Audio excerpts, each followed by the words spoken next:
Now, if you've played Doki Doki Literature Club, then chances are you remember this song. Every day I imagine a future where I can be with you. It's called Your Reality, and it serves as this lovely credit song written from the perspective of Monica. Now, its existence got me thinking, what if the other girls had songs written from their perspectives as well? I mean, considering we're already provided with a handful of literary works from all of them, it would make for a nice challenge to attempt to write a tune in the voice and writing style unique to that particular character, while exploring their internal conflict from a fresh angle. Someone should try to do that.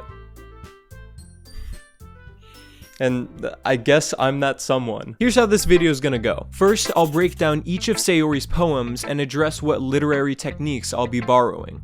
Yes, even the last one. Then I'll bring you through the songwriting process, everything from me pitching the concept, to explaining my lyricism, to producing the track. Once that's all out of the way, I'll show you the finished song at the end of the video, performed by yours truly. Alright, so let's get to our first task of the day, figuring out what this girl's writing about. And spoiler alert, it's not all peaches and cream. Poem 1 of 3 is called Dear Sunshine, and upon a first playthrough, it comes across as a fairly innocuous, cutesy little piece of writing. She treats the sunshine as her friend. It kisses her forehead, rubs the sleepy from her eyes, probably brings her breakfast in bed as well, who knows? But then there's this mention of a secret that the two of them share.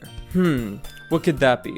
Well, her second poem, Bottles, starts to bring that to light. Sayori develops this pretty on-the-nose metaphor in which her head is filled with these little warm fuzzies of sunshine. She plucks these balls out of her head and stores them in bottles. Each one contains happy thoughts, packaged all nicely to deliver to a friend whenever they're feeling down. She keeps giving these bottles away, meaning she has to keep digging further and further down to restock. But still, the demand increases. Her friends rush to her, eager to receive more, and in a hurry to fulfill their requests, Sayori drops all the bottles on the floor. As the happy thoughts are wasted on the ground among the pieces of the shattered glass, the people she thought to have been her friends start shouting and pleading. But at that point, Sayori has nothing left in her head to register their disappointment. If you haven't put together by now, then Sayori makes sure to spell it out for you in conversation later. She has always suffered from severe depression. Sayori admits it's a genuine struggle for her to get out of bed and find purpose in anything. Suddenly, Dear Sunshine makes a lot more sense now. She is barely finding the motivation to keep going via either the literal sun itself or, more likely, one of her friends. I say this because if you've played the side stories, she does confide in them prior to the main game. Still, Sayori can't help but feel worthless, and the fear of being a burden to others is one that weighs on her mind 24/7. So, in an attempt to make the most of her situation, she overcompensates in trying to make others' lives happier. We witness this in-game. She genuinely is this ray of sunshine that brightens everyone's mood, but it takes its toll. She rapidly keeps handing out bottles of happy thoughts to everyone she knows, as there's this insecurity of hers that people are only friends with her due to this act. If she ever were to drop it, they wouldn't give her the time of day. This is of course unsustainable, and she reaches the point where she has nothing left to give in her final poem. %, or Get Out of My Head, is intentionally jarring. It's the last poem she writes before ending it all, and I think it speaks for itself. She can't maintain this ever-joyful persona anymore. This poem is a rare moment of catharsis for her, though it's too little, too late. She notes at the bottom, a poem is never actually finished, it just stops moving. Her pain never disappeared. It could be numbed temporarily, but it was always there, festering and worsening until it was unbearable. Considering she leaves the game the earliest, Sayori has the least poems of all the girls. Part of why I chose her for this project was because I thought she deserved some poems she missed out on, like maybe a beach poem. If you don't know, both Yuri and Natsuki have songs about the beach. I think it's fairly likely that if Sayori was around in Act 2 in some hypothetical version of the game, she would have had one as well. So I took it upon myself to try and write what I think that poem could have looked like in the form of a song. Let's start with my concept. If there's anything we've learned from her existing poems, is that she loves to create metaphors that represent her state of mind, and then fully explore that metaphor throughout the duration of the poem. Also in her writing, she quite conveniently switches between poem structures every couple stanzas, meaning her voice will naturally translate to that of a verse-chorus song structure. That being said, here's my pitch. This song is going to be about sandcastles. It'll be written in first person like all of her poems, with Sayori evidently narrating. I want the choruses and verses to essentially act as two separate plot lines running parallel to each other. The choruses are about Sayori's sandcastle. She builds it up nice and strong, and in our first chorus it stands tall with pride. Then we get to our first verse, where a friend of Sayori's calls her over to assist with the castle they're building. She obliges, and once the job is done, she takes a look back at her own castle in the second chorus, noticing that the tide is slowly beating away at her towers. But before she can go back and rebuild her castle, another friend needs a hand. This pattern continues throughout the song as Sayori puts all her efforts in perfecting her friends' castles,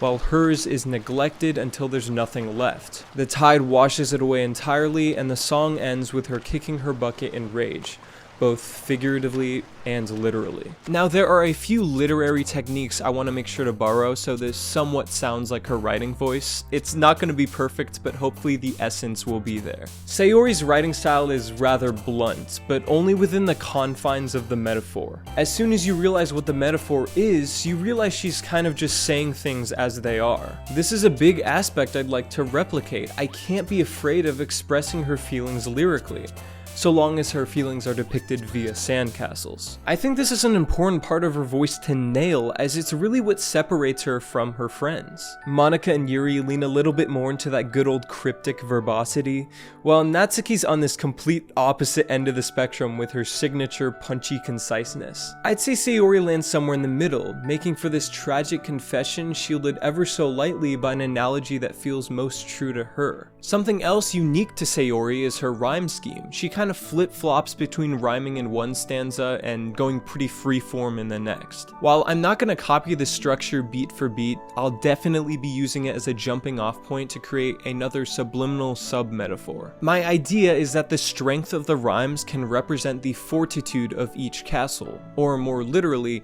the stability of each builder's peace of mind. That being said, the castles of all her friends will have pretty firm rhymes. We contrast this with Sayori's castle/choruses, in which the rhymes start out pretty strong, but gradually decay into near rhymes and slant rhymes as her castle is slowly washed away. Let me show you what I mean. My first chorus is as follows. My shovel and pail, they sift through the sand, as I smooth off a roof, painstakingly planned. Each edge and each arc born from my gentle hand, and the tide while it tries, my towers, they still stand. Sand, planned, hand, stand. All rhyme pretty darn closely with each other, as Sayori's castle is currently at its strongest. Now let's take a look at a later chorus. Another look at my fort, it slouched to a slump. A wet pile of rock, quarters to no one. I would mend what's lost, build myself back up, but a call from behind rips me from my mud.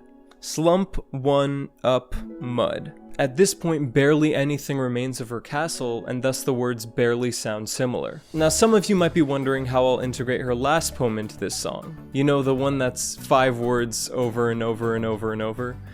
And to that I say, that's what a bridge is for. I don't want to spoil too much of the song before I play you the full thing, but I do want to quickly go over some musical decisions I made to complement the concept and lyrics. Now, this is not gonna sound amazing, but here's a little voice memo I recorded at 3 in the morning because I woke up in a cold sweat with this melody.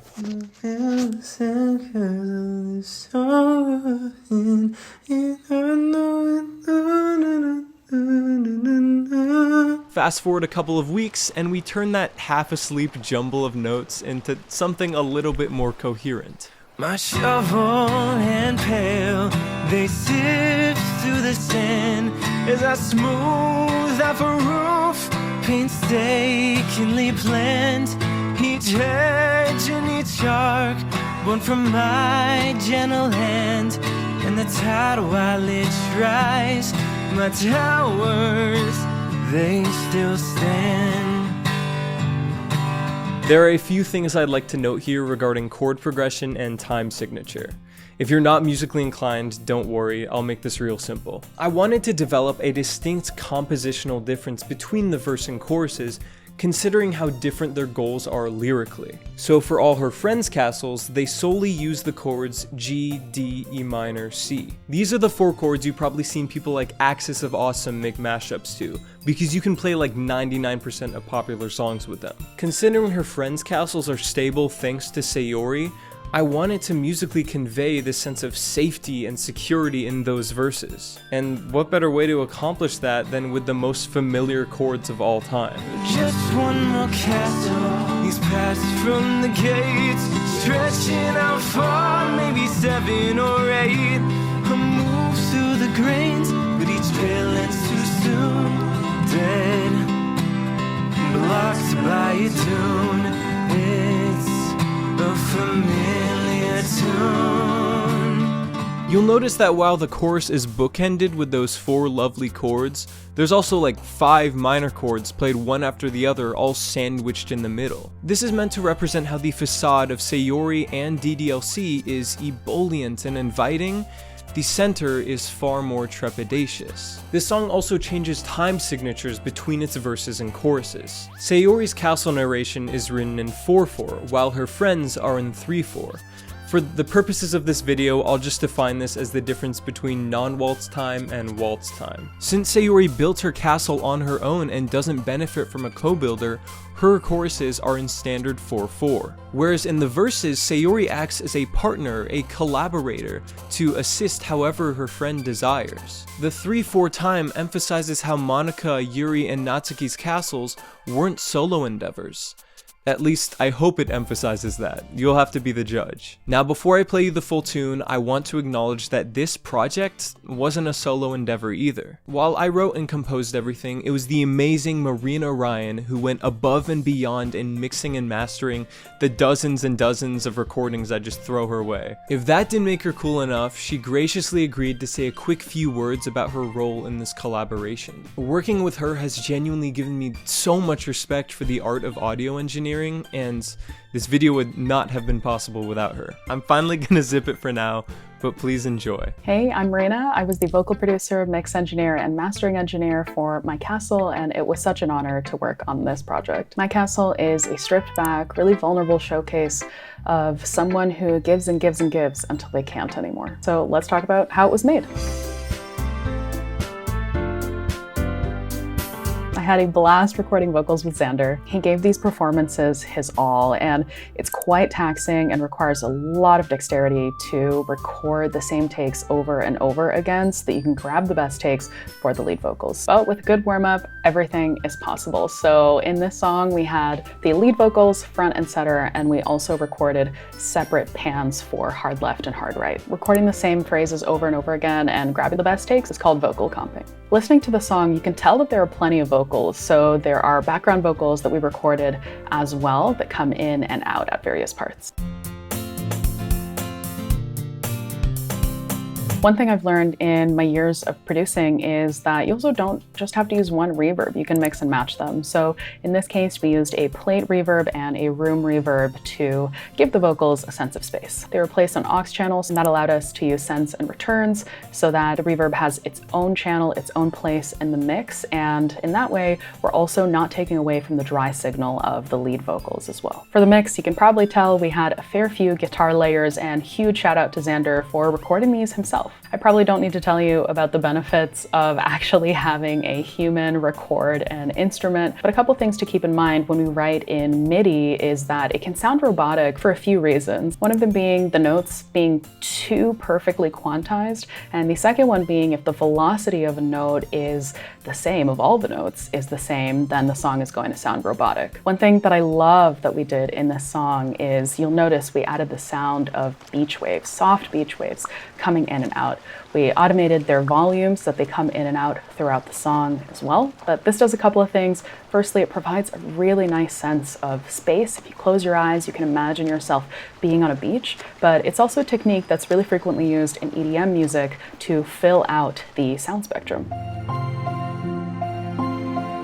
There's a few different purposes in mastering a song. Firstly, we want to give the song that final polish that it needs. We use tools like EQ and compression to achieve that. Secondly, we want to make sure that the song is loud enough for distribution. And lastly, we want to make sure it sounds good on multiple devices. Everyone used to talk about the car test, so going into your car, putting the song on, listening through your car speakers, and seeing if it sounds good. These days, I like to take things one step further and ensure it sounds good on a phone speaker, a laptop speaker, and just everyday headphones. Because ultimately, the song should be meeting the listeners where they're at.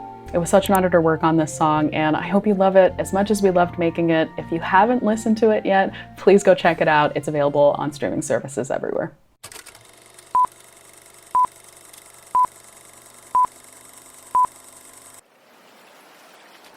My shovel and pail, they sift through the sand as I smooth out a roof, painstakingly planned. Each hedge and each arc, born from my gentle hand. And the tide while it dries, my towers, they still stand. Now my friend needs my time, I'm their beck and call.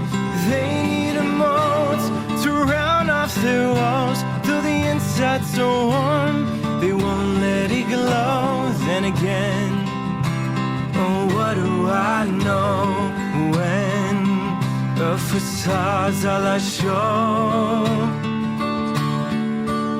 I glance back at my keep as if I'd off the shore. Sharp corners now soft, wash soaked to the floor.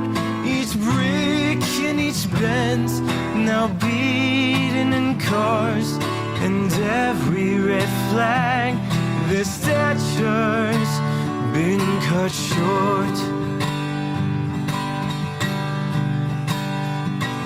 Someone else wants a hand, I ask them how so. Patterns on the side, carved out real slow. We tear through the pebbles, it weighs on my mind to wound. Something so fine sounds a lot like my life. Another look in my foot, you slouch to a slump. Oh, and pile of rock, quarters to no one. Oh, woodman was lost, build myself back up, but a call from behind rips me from my mud.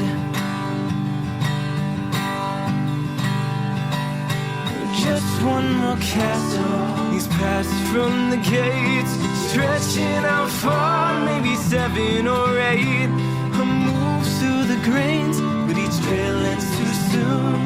Dead, blocked by a dune.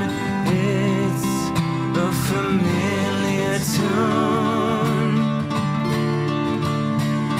Just leave me be, just let me breathe. Just leave me be, just let me breathe. Just leave me be, just let me breathe. Just leave me be, just let me breathe.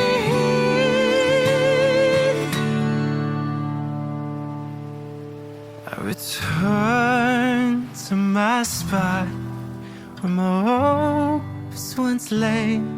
No proof of my work, no pump remains. My foot hits my pail in my fit of rage, and I don't feel like taking even one more swing.